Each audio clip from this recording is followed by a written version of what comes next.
咱先来关心上新的消息。抓人爬山的时阵，一定要注意附近感受芳臭。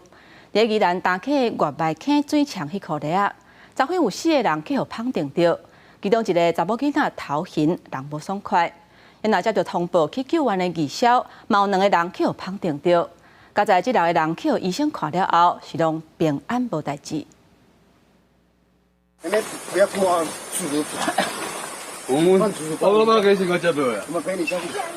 消防人员轮流抱受伤的查某囡仔赶紧落山，拿安大的情绪。所以到这个伙仔本来欢欢喜喜，要去外面去瀑布步道耍，行到半路，敢若是惊动当地芳群，查某囡仔头被顶一大雷。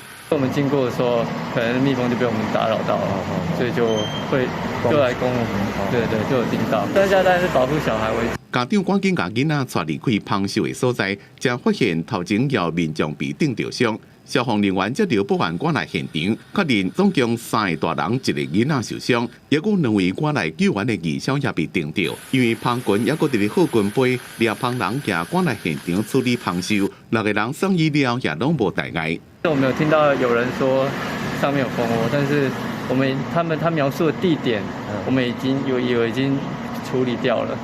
但是我们经过的时候，就是在路边的一棵树上会有一个蜂窝。芳的尖正大只，用目睭就看甲正清楚。经过农业处猎芳专业人员确认，是性地正歹的中华大虎头芳。消防局提醒民众，热天是芳群甲蛇类活动较热的季节。民众若去爬山，尽量穿浅色的衫裤，莫喷芳水。若真正无说离去拄着芳臭，上好是细路行，避免被叮到。记者综合报道。